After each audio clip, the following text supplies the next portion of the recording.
کچھ عورتیں ایسی ہیں جو تم پر حرام کی گئی ہیں ہمیشہ ہمیش کے لیے، ان سے کبھی نکاح نہیں ہو سکتا۔ ان کا بیان ہے، وہ کون سی عورتیں ہیں؟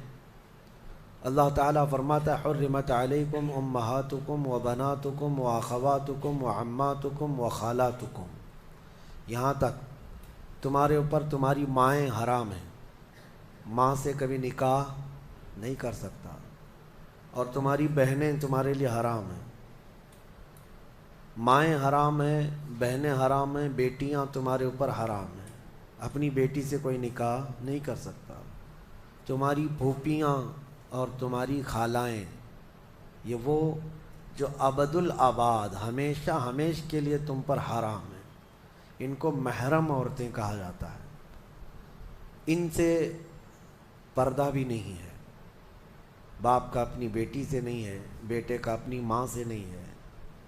اسی طرح بہن کا بھائی سے نہیں ہے، یہ محرم عورتیں ہیں جن سے نکاح کبھی نہیں ہو سکتا۔ اس کے علاوہ کچھ اور بھی ہیں، یہ 5 تو میں نے بتایا، ماں، بیٹی، بہن، پھوپھی اور خالہ، یہ 5 ہوئی۔ اب آگے رب تعالیٰ فرماتا وَأَخَوَاتُكُم مِّنَ الرَّضَاعَةِ، یعنی دودھ شریک بہن ہے، یعنی تمہارے ماں کا دودھ کوئی اور لڑکی پی ہے تو وہ تمہاری رضائی بہن ہو گئی، یا تم نے کسی خاتون کا دودھ پیا تھا اپنی ماں کے علاوہ، اپنی ماں کے علاوہ کسی اور کا دودھ پیے تھے، تو اس عورت کی جو بیٹی ہوگی وہ تمہاری رضائی بہن ہوگی، اس سے کبھی نکاح نہیں ہو سکتا۔ یہ رضائی بہن، دودھ شریک بہن اس کو کہا جاتا ہے۔ پھر 7ویں نمبر پر وہ امہات نسائکم، اور تمہاری بیویوں کی مائیں، یعنی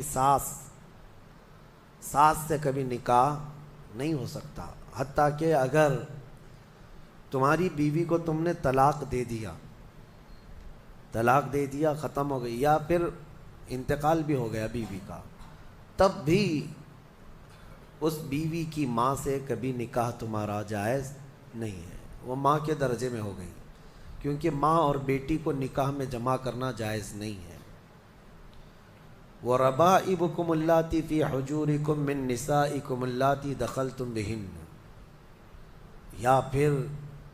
وہ لڑکی جو تمہاری خود کی تو نہیں ہے لیکن تمہاری بیوی کی لڑکی ہے، یعنی کسی اور شوہر سے ہوئی ہوگی،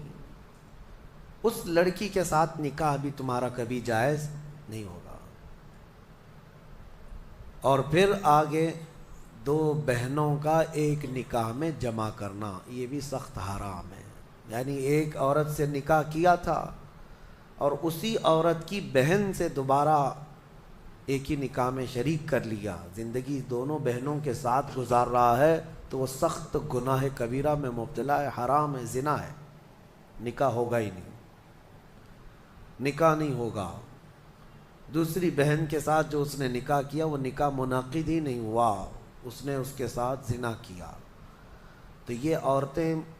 ذہن میں رہیں۔ بعض لوگ پھر ہم سے یہ بھی سوال کرتے ہیں،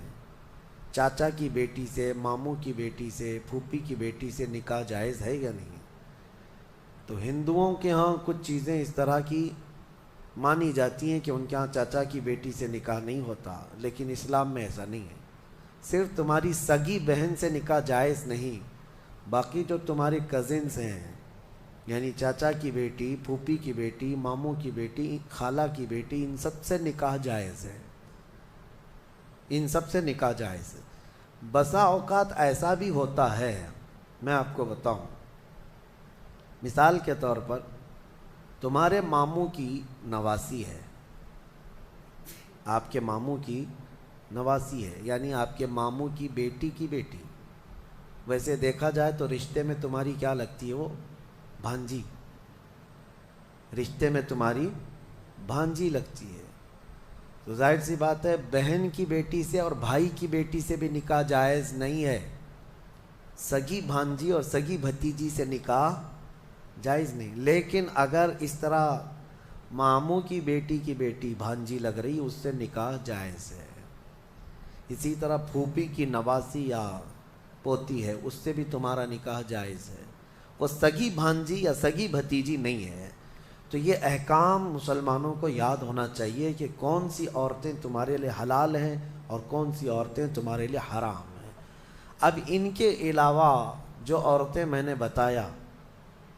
یہاں جو عورتیں میں نے بتایا، ان عورتوں کے علاوہ جتنی بھی عورتیں ہیں جن سے نکاح تمہارا جائز ہے، ان سے پردہ بھی واجب ہے۔ یہ بات یاد رکھ لیں، جس سے تمہارا نکاح ہو سکتا ہے اس سے تمہارا پردہ کرنا بھی واجب ہے۔ یہ ہمیشہ ذہن میں رہے، محرم عورتوں سے صرف پردہ نہیں ہے، باقی غیر محرم جتنی بھی عورتیں ہیں، تمہاری چاچا کی بیٹیاں، تمہاری پھوپھی کی بیٹیاں، تمہارے ماموں اور خالہ کی بیٹیاں، جن سے تمہارا نکاح جائز ہے، ان سے پردہ بھی ضروری ہے، پردہ ضروری ہے۔ اور اسی میں شریعت کی پکڑ بھی ہے، اللہ تبارک و تعالیٰ کی بارگاہ میں اس کی پکڑ ہے۔